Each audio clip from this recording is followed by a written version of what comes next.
Baik, Assalamualaikum warahmatullahi wabarakatuh dan selamat siang. Sesuai dengan RPS, hari ini kita akan membahas mengenai koreksi fiskal. Ya, jadi koreksi fiskal kelanjutannya adalah penerapan PSAK 46.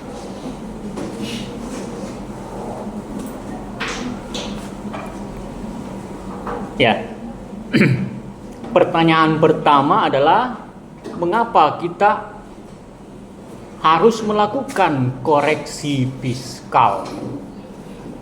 Ada yang bisa menjawab? Mengapa kita harus melakukan koreksi fiskal?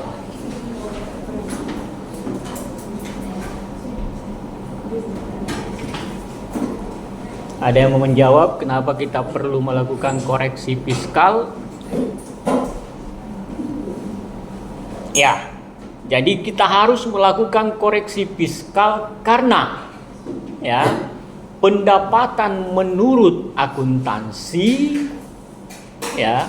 itu tidak sama dengan pendapatan menurut pajak.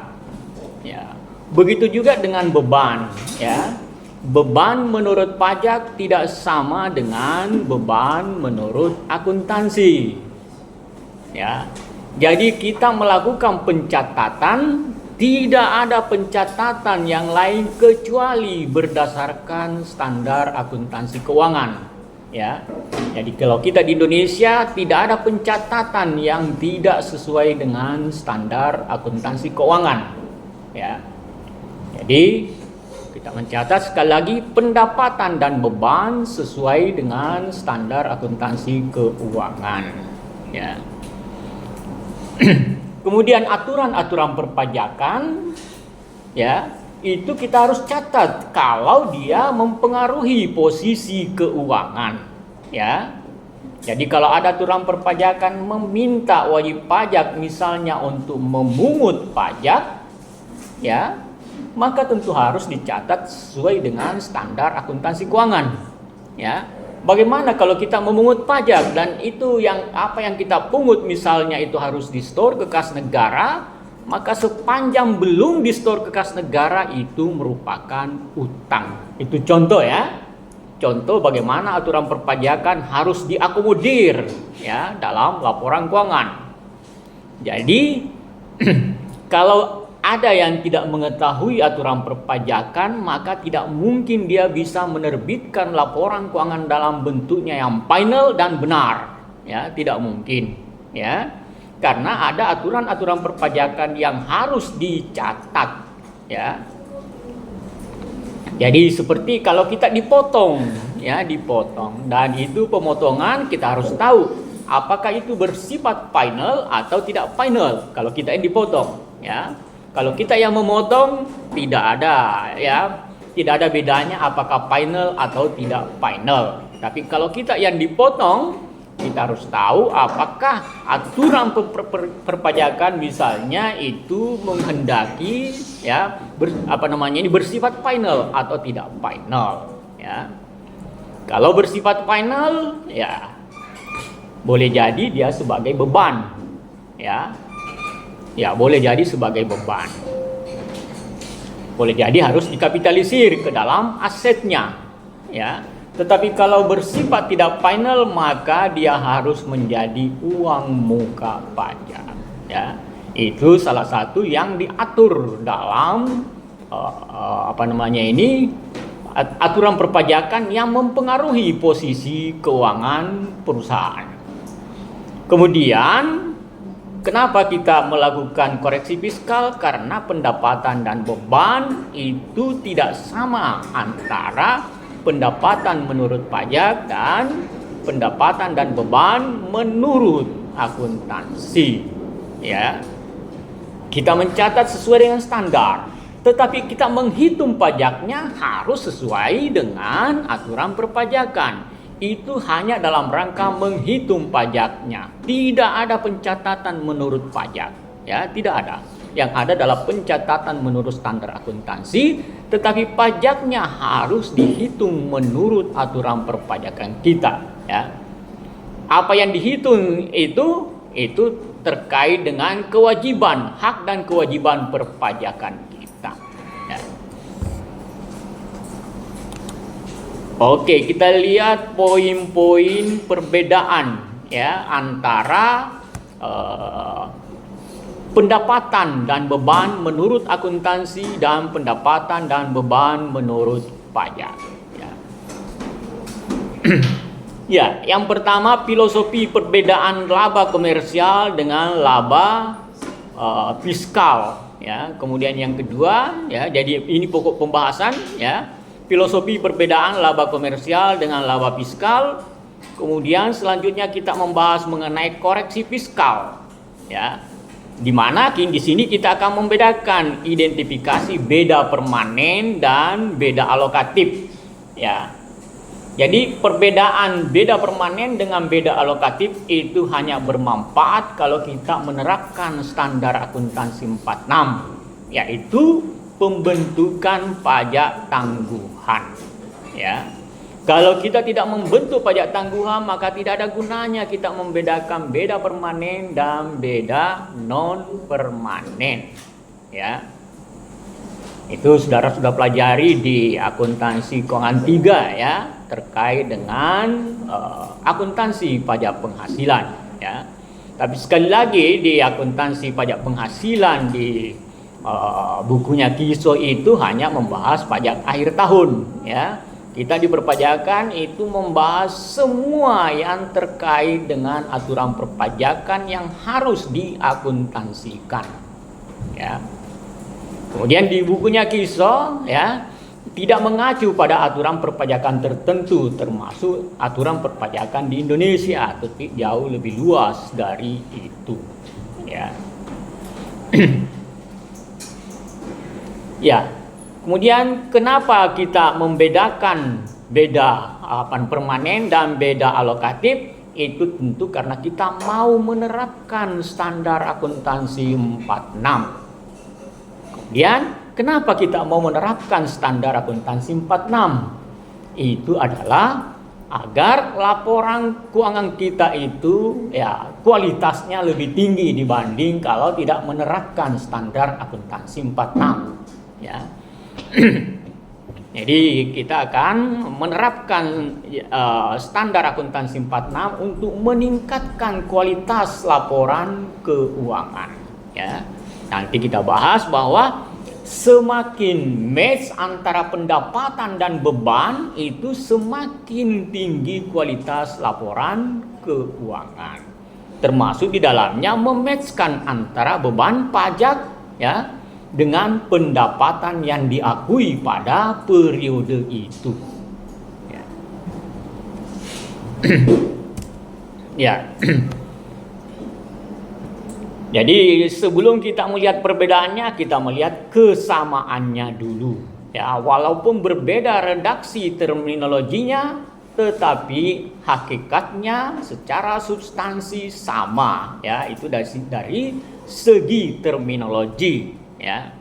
Jadi di pasal 4 Undang-Undang Pajak Penghasilan bahwa penghasilan itu merupakan tambahan kemampuan ekonomis, ya, yang diperoleh atau diterima oleh wajib pajak, ya. Harap dibaca diperoleh itu berkonotasi accrual basis, ya, sementara diterima berkonotasi cash basis. Jadi dalam pajak ada yang accrual dan ada yang cash basis, ya. Akan ditegaskan bahwa pendapatan diakui itu, ya, mana yang lebih dahulu antara diterimanya ataukah terutangnya atau diperolehnya, ya, diterima atau terutang, ya. Jadi kalau diterima penghasilan mendahului terutangnya, maka yang kita ambil di pajak adalah saat diterimanya penghasilan, ya. Ini yang berbeda dengan bukunya Kiso. Kalau Kiso pajak itu kuku bahwa pajak itu mengacu pada cash basis, sementara kita tidak, ya. kalau terutangnya itu mendahului dibanding dengan diterimanya uang, maka yang kita anut adalah accrual basis, ya. Tapi kalau diterimanya uang mendahului saat terutangnya, maka kita menganut cash basis. Tetapi kalau terutangnya mendahului penerimaan uang, maka itu tentu accrual basis. Ya, itu yang kita anut, ya, yang berbeda dengan bukunya Kiso yang kukuh pada cash basis untuk pajak, ya. Itu dalam membahas mengenai beda waktu dalam perpajakan, ya, beda waktu. Jadi wajib pajak baik yang berasal dari Indonesia maupun dari luar Indonesia, ini kita bahas minggu lalu, ya, 2 minggu lalu mengenai PPh pasal 24, ya. Ya.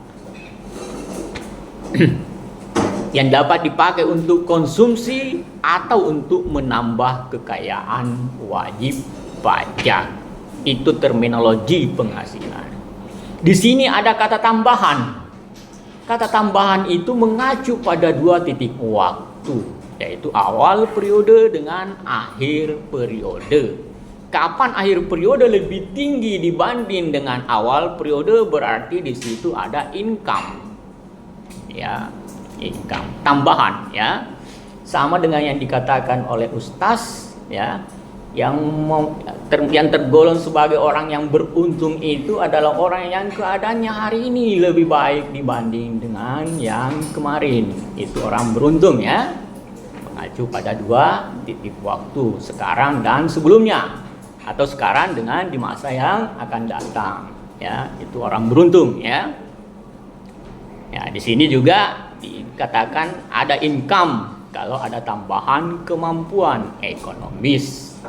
Jadi di sini dia menggunakan kata kemampuan ekonomis karena memang yang dipajaki adalah kemampuan ekonomis dari wajib pajak itu, ya. Jadi kalau penghasilan itu tambahan kemampuan ekonomis. Kalau pajak yang bersifat konsumtif, maka kemampuan ekonomis untuk mengkonsumsi barang dan jasa seperti PPN, ya. Kalau pajak penghasilan itu adalah tambahan, ya, tambahan kemampuan ekonomis, ya.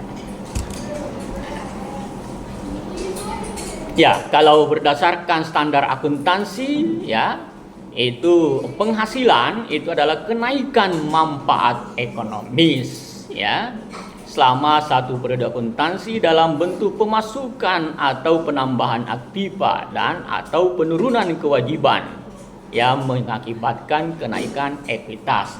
Kalau disimpulkan di sini adalah kenaikan net aset, yaitu selisih antara aset, tambahan aset dengan kewajiban, ya. Jadi pada dasarnya itu adalah kenaikan net aset yang tidak disebabkan oleh setoran modal, ya. Itu adalah terminologi. Jadi sama-sama kenaikan juga mengacu pada 2 titik waktu, ya. 2 titik waktu, awal dan akhir. Jadi kalau akhir lebih tinggi dibanding dengan awal, berarti ada kenaikan. Itulah income dalam akuntansi. Jadi dari sisi terminologi pada dasarnya sama, ya. Ya, akuntansi menggunakan kata manfaat ekonomis, ya, karena aset itu adalah manfaat ekonomis, ya. Jadi kalau dikatakan manfaat ekonomis berarti aset, berarti kenaikan aset sebenarnya, ya, kenaikan nilai aset.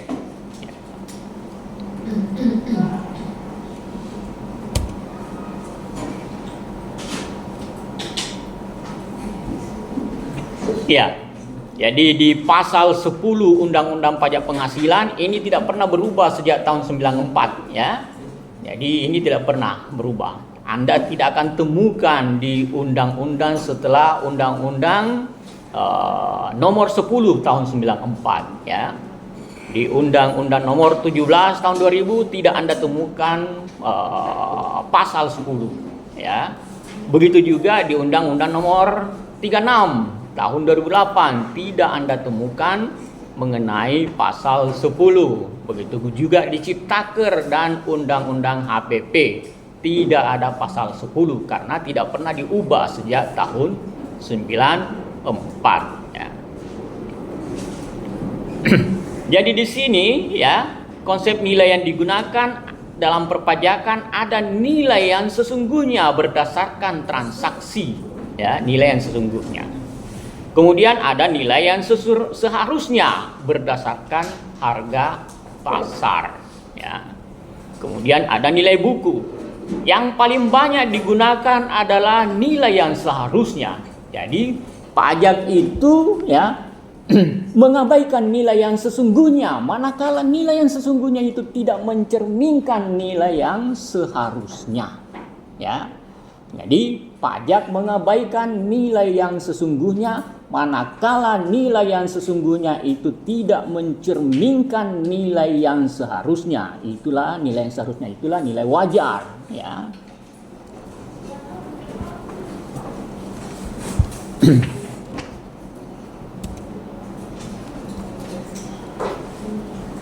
Ya, pokok-pokok perbedaan yang pertama adalah perbedaan tujuan ya. Kemudian perbedaan mengartikan objektif. Kemudian perbedaan yang disebabkan oleh fungsi pajak sebagai instrumen pemerintah ya. Instrumen pemerintah. Kemudian perbedaan yang disebabkan oleh pembatasan pajak yang bersifat mencegah manipulasi pajak. Kemudian ada perbedaan yang disebabkan oleh penerapan prinsip konservatisme dalam akuntansi yang tidak dianut dalam pajak, kecuali dalam hal-hal tertentu ya yang mempunyai resiko yang sangat tinggi ya.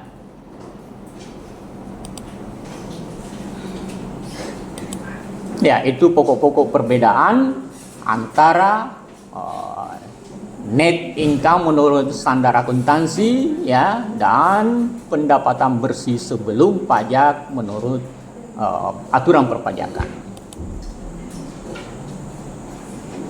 Ya, laba apa namanya ini bukan pendapatan bersih sebelum pajak tetapi penghasilan kena pajak ya.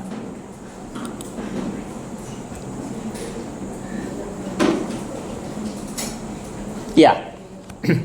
Bahwa tujuan pelaporan penghasilan ya untuk tujuan perpajakan itu untuk mencari dasar pengenaan pajak yang memenuhi prinsip keadilan ya dan untuk menjalankan fungsi pajak yang bersifat mengatur ya.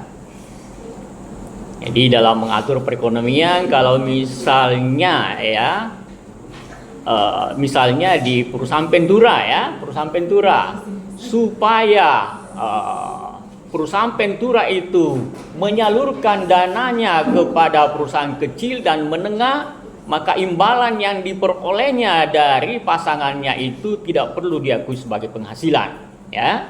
Itu dalam aturan perpajakan. Nah, ini tentu saja berbeda dengan akuntansi. Akuntansi apapun dari manapun kalau itu menyebabkan kenaikan aset ya, maka itu harus diakui sebagai income. Jadi apapun yang menyebabkan perubahan posisi keuangan, terutama kalau terjadi kenaikan aset ya, nilai aset dari operasional, maka itu harus diakui sebagai income menurut akuntansi. Sementara menurut pajak boleh jadi ya itu tunduk pada instrumen pemerintah ya. Kemudian tujuan pelaporan penghasilan menurut akuntansi terutama untuk pengukuran kinerja suatu entitas ya. Sehingga dapat menjadi dasar pengambilan keputusan-keputusan ekonomi bagi pihak-pihak yang berkepentingan ya. Ya, itu tujuan pelaporan penghasilan menurut akuntansi. Jadi untuk mengukur kinerja. Jadi untuk mengukur kinerja kita harus melaporkan semua hal-hal yang menyebabkan terjadinya perubahan posisi keuangan ya. Apapun itu ya, apapun itu. tidak berkaitan dengan operasional, biaya-biaya yang tidak berkaitan dengan operasional juga harus dimasukkan sepanjang itu memang dibebankan ke entitas, ya. Biaya-biaya untuk kepentingan pemegang saham misalnya dalam akuntansi, kalau memang itu dibebankan kepada entitas, maka tentu harus dibebankan sebagai beban, ya. Dalam pajak itu tidak boleh, ya. Biaya-biaya untuk kepentingan pribadi pemegang saham itu tidak dibenarkan untuk dibebankan. Itu salah satu contoh, ya. Selain tadi yang bersifat mengatur, ya.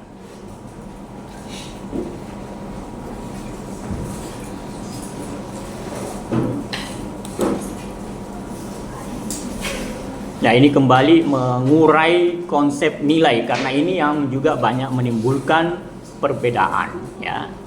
Jadi ada nilai yang sesungguhnya, ya. Itu nilai yang sesungguhnya dalam perpajakan itu hanya dianut manakala terjadi jual beli, ya. Di mana jual beli itu adalah pertukaran antara rupiah dengan barang yang tidak dipengaruhi oleh hubungan istimewa, ya. Hanya ini yang menggunakan nilai yang sesungguhnya, ya. Jadi berdasarkan undang-undang seperti ini, tapi nanti ada aturan-aturan yang memoderatkan ini, ya. Ada. Tapi aturan awalnya hanya ini, aturan umumnya ini, ya. Kemudian jumlah yang seharusnya berdasarkan harga pasar itu jika terjadi jual beli yang dipengaruhi oleh hubungan istimewa, meskipun itu pertukaran antara rupiah dengan barang, ya. Kemudian yang berikutnya adalah pertukaran aktiva, ya, pertukaran aset, ya. Itu bukan pertukaran antara rupiah dengan barang, tetapi pertukaran antara barang dengan barang, ya. Maka ini juga harus menggunakan nilai yang seharusnya berdasarkan harga pasar, ya. Apa konsekuensi dari penggunaan harga pasar? Itu bisa terjadi adanya keuntungan yang harus diakui ataupun sebaliknya, ya. Jadi ada di pasal 4, ya, dan di pasal 9 kalau terjadi kerugian, ya, kalau kerugian.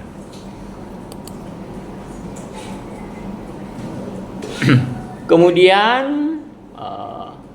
pertukaran aktiva berwujud, kemudian setoran aktiva berwujud, ya, untuk penggabungan, pemecahan, peleburan, ya, pengambil alihan dan lain-lain, ya. Kemudian likuidasi, pada saat perusahaan dilikuidasi itu juga harus dinilai berdasarkan harga pasar. Jadi aset yang tersisa pada perusahaan likuidasi itu, ya, harus dinilai berdasarkan harga pasar. Dengan harga pasar maka akan dibandingkan dengan nilai bukunya. Manakala harga pasar lebih tinggi dari nilai buku, maka itu ada objek pajak, ya. Tapi kalau sebaliknya, nilai bukunya lebih besar dibanding dengan harga pasarnya, maka itu merupakan pengurang objek pajak, ya, atau beban dalam bahasa akuntansi, ya. Dalam bahasa pajak disebut sebagai pengurang objek pajak. Jadi objek pajak itu penghasilan, kemudian pengurang objek pajak itu adalah beban-beban, ya. Itu istilah, ya, yang digunakan dalam akuntansi, ya. Setiap disiplin ilmu itu mempunyai istilah-istilah khusus, ya. Itulah yang sering digunakan oleh Rocky Gerung untuk memukul lawannya, ya, yang menggunakan istilah-istilah yang berasal dari terminologi ilmu tertentu, ya. Ilmu filsafat, ya, memang dia ahli filsafat. Itulah dia sering katakan orang dungu, ya, karena dia menggunakan terminologi istilah khusus, ya. Ya.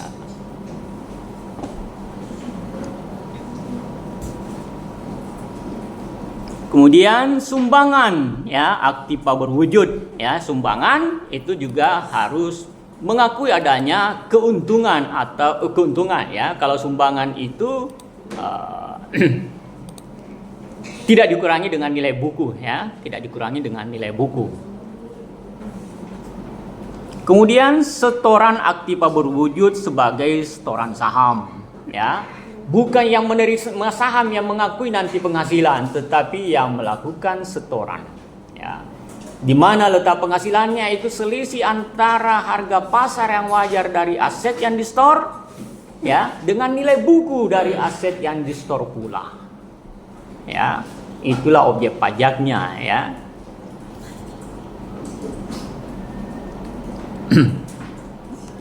Setoran saham, kemudian pertukaran aktiva berwujud sudah tadi ini ya, pertukaran ya.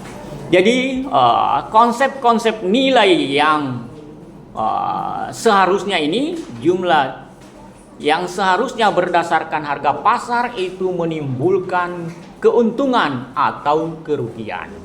Manakala nilai pasar lebih tinggi dari nilai buku ya, maka itu ada keuntungan.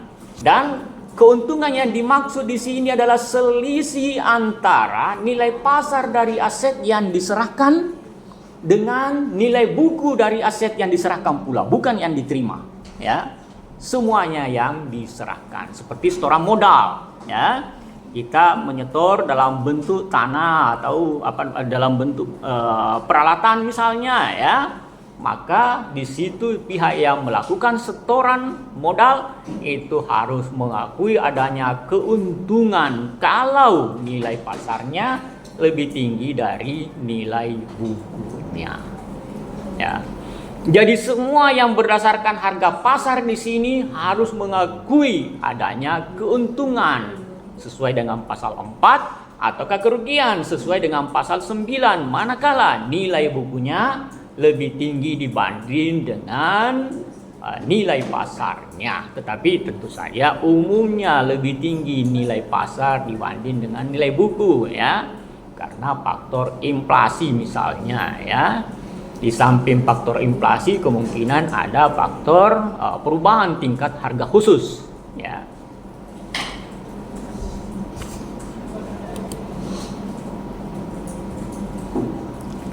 Kemudian nilai buku itu diterapkan ya untuk nilai buku diterapkan untuk sumbangan bagi yang disumbang ya.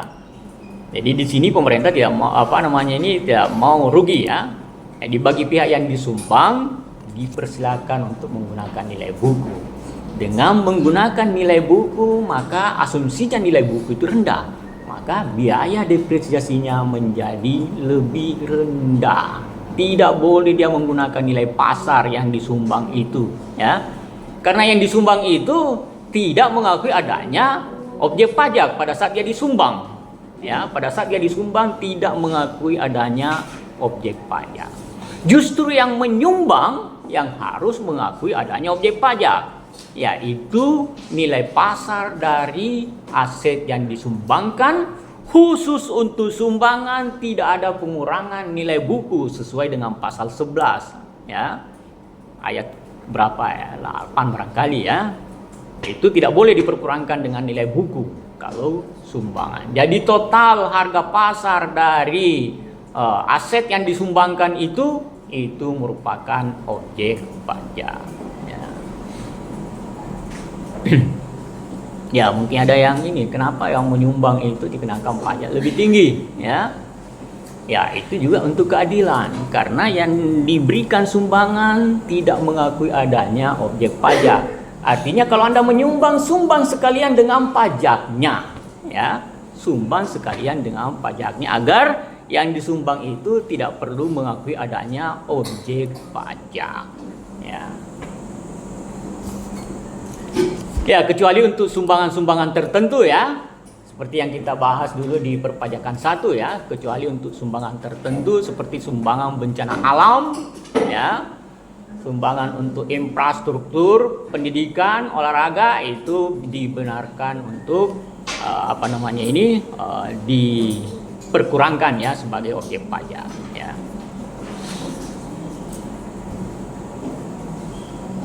Kemudian setoran aktiva berwujud untuk penggabungan pemecahan oleh perbankan dan leasing. Ya, ini aturan lamanya, ya, aturan lama, tapi masih berlaku sesuai dengan undang-undang. Ya. Tetapi nanti ada aturan yang melalui peraturan pemerintah atau peraturan Menteri Keuangan yang sedikit memoderatkan apa yang ada di sini.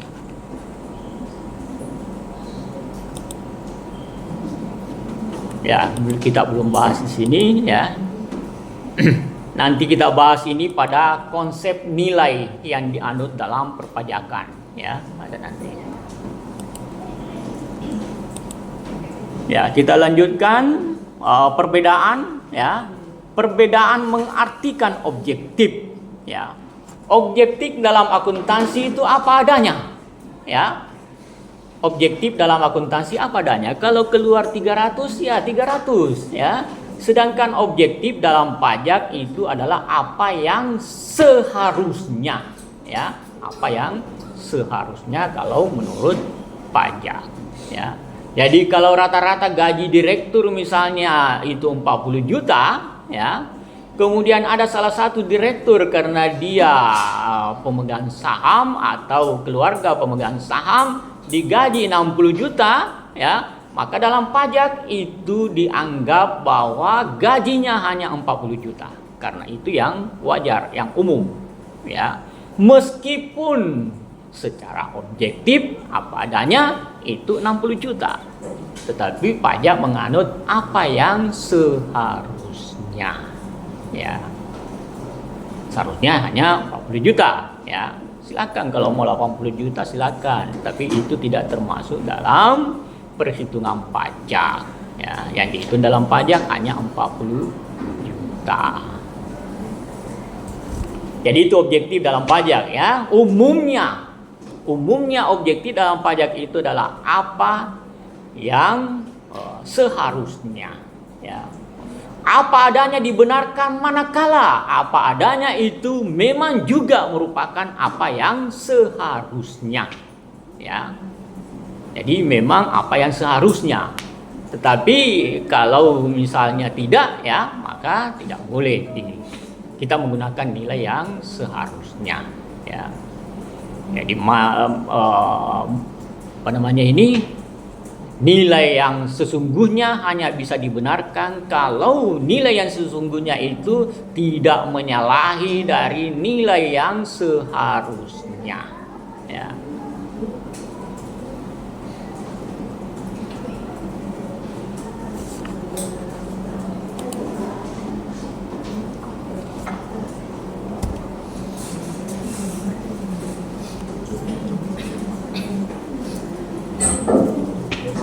Ya, kemudian ada perbedaan yang disebabkan oleh fungsi pajak yang bersifat mengatur, ya. Jadi untuk mendorong investasi dalam negeri misalnya, ya, serta untuk menghambat pelarian modal ke luar negeri, maka penghasilan dividen yang diterima oleh badan usaha dalam negeri yang berbentuk perseroan terbatas, koperasi dan seterusnya, ya. Itu dikecualikan dari penghasilan yang dikenakan pajak, ya, sesuai dengan pasal 4 ayat 3 huruf F, ya.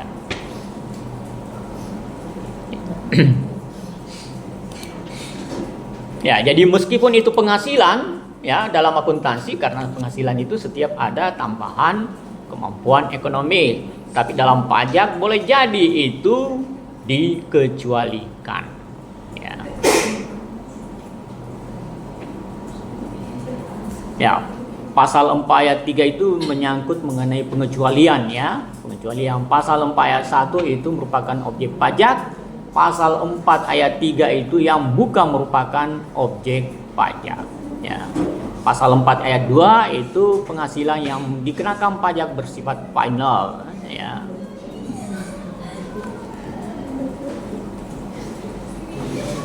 Pasal 6 itu tentang biaya, ya. Pasal 9 itu tentang yang dikecualikan sebagai biaya.